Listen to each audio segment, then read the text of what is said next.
Según los diferentes reportes de las autoridades y organismos de salud en la región, el abuso sexual en menores en el departamento ha logrado cifras y estadísticas que son preocupantes, afectando a la población más vulnerable de nuestra sociedad, niños, niñas y adolescentes, que sufren abuso y delitos de carácter sexual. ¿Por qué se da este flagelo con los menores? ¿Qué ha pasado? ¿Qué han hecho las autoridades? ¿Y cuál es el acompañamiento que las víctimas de abuso sexual reciben en la región? Hoy, algunas de estas respuestas en este especial de Pasto Noticias que lo hemos llamado Gritos en Silencio. Según las últimas cifras y estudios entregados por la UNICEF, más de 2 millones de niños y niñas sufren maltrato en Colombia y cerca de la mitad sufren maltrato severo. El 70% de estos casos terminan como víctimas de abuso sexual, pero la gran mayoría no son denunciados por miedo.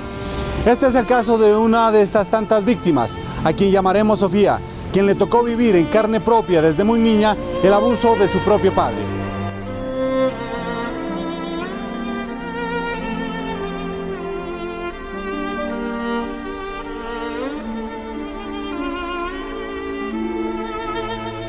Bueno, pues en realidad creo que sospechaba que eso estaba mal, pero como mi madre siempre fue muy reservada en cuestiones de temas de intimidad, de sexualidad, nunca nos habló nada al respecto, ¿no? Entonces, pues tenía como mis dudas y me parecía como algo que estuviera mal, que estaba feo.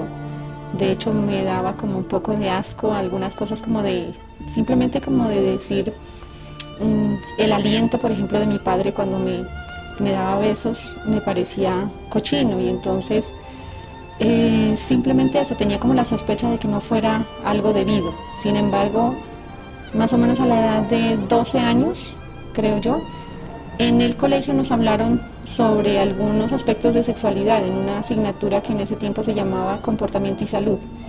Fue allí cuando yo me enteré que eso no era normal, que los padres no hacían eso con sus hijas. Y yo no fui capaz de preguntar ni de hablar en clase, pienso que me petrifiqué nada más en clase y no sabía qué hacer, ni qué preguntar, ni a quién preguntarle, decirle algo. El abuso sexual de los niños es una de las tantas formas de maltrato infantil, que incluye una gran cantidad de acciones entre un niño, un adulto o un adolescente. El abuso sexual no es solo presionar a un niño a tener relaciones sexuales, sino que también es exhibir su cuerpo, así no implique un contacto físico. Autoridades del departamento han intensificado la búsqueda de esos hombres y mujeres que se han aprovechado de la inocencia de los menores. El abuso sexual infantil se refiere básicamente al contacto que se presenta o la interacción que se presenta entre niños, adolescentes y adultos, cuando un adulto que se tipifica como un agresor efectivamente utiliza a esa persona menor de edad para estimularse o obtener algún tipo de placer o satisfacción sexual. Bueno, básicamente tenemos dos tipos de abuso sexual, un abuso con contacto físico y un abuso sin contacto físico. El abuso con contacto físico es cuando se da esa interacción directa entre ese mayor de edad y ese menor de edad, donde efectivamente hay situaciones donde presenta penetración o algún otro tipo de actividad física con el menor de edad.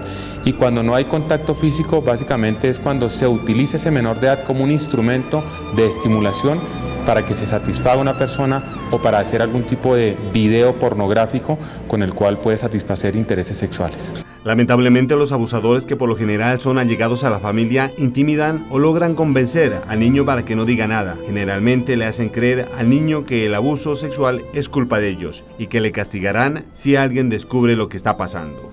Mi papá tenía estrategias pues afectivas, pienso yo, de manipularlo a uno. Recuerdo de muy chiquita, yo me imagino que sería de unos 5 o 6 años, yo tenía un muñeco y yo dormía con ese muñeco y él me lo quitaba a veces y me decía, ¿qué hace dándole besos al muñeco? Esos besos son míos. Y me quitaba el muñeco a la fuerza de mis brazos y él se metía a mi cama. Y yo de verdad, pues juro que eso creía que era normal. O sea, él me manipulaba diciéndome que si era que ya no lo quería, que si le daba pena decir que él fuera mi papá. Y yo me creía, ¿no? O sea, mi papá era un excelente padre. Pienso que se exageró en el amor y confundió ese amor como de la manera como él lo hizo conmigo y por eso yo me confundí también de pensar en que sí estaba bien. Y en este delito se presenta una situación muy especial y muy importante, y es la participación no solamente de familiares próximos al núcleo familiar del menor de edad, sino también de amigos, los cuales tienen un contacto y una confianza permanente con ese núcleo familiar. Eso nos trae a nosotros o nos configura un factor de riesgo supremamente importante, donde ese menor de edad ha logrado tener cierto tipo de confianza con esa persona y puede lograr establecer un vínculo especial. En años anteriores, la estigmatización de la sociedad ha obligado que muchos de estos casos sexuales no sean denunciados y se haya pasado a un hermetismo familiar frente a este tema. Hoy, gracias al apoyo de diferentes instituciones, tanto de investigación, justicia y salud, se ha podido investigar y dar con los responsables de este delito. Primero me sentía tonta, me sentía culpable porque yo decía, ¿qué hice yo para que entonces mi papá hiciera esto conmigo? Yo acudí a mi mamá y yo le dije a mi mamá lo que estaba pasando y mi mamá, no sé, o sea, ella ahora dice que no se acuerda, que eso es mentiras, que ella cómo iba a reaccionar de esa manera, pero fue así. Yo acudí a mi mamá y mi mamá me dijo que yo me estaba inventando y que al contrario, si eso pasaba, yo era una buscona. Yo me sentí pues rechazada completamente por mi mamá, como el apoyo que yo esperaba de ella. Y busqué otras personas, ¿no? Para decirles, busqué a mi hermano me apoyó y fue un conflicto con mi papá. Él lo amenazó a mi papá, le dijo que donde me volviera a tocar se las enfrentaba con él y pues obviamente con groserías y creo que hasta le dio golpes. Mi hermano ya era grande, él ya tenía como 20 años. Yo tenía como unos 12, como te digo, y pues sentí como el respaldo de mi hermano. Igual yo también me la enfrenté y yo lo odiaba, o sea, yo ahí sentía asco por mí misma, horrible, o sea, fue para mí el inicio de una adolescencia horrible. Yo pensaba, si mi propia mamá no me creo o se hace la de la vista gorda, o sea, en ese tiempo no sabía qué hacer, igual mi mamá, la relación conmigo era terrible, o sea, mi mamá era muy maltratante conmigo, nunca quiso tenerme, entonces pues tampoco en ese momento me dio apoyo.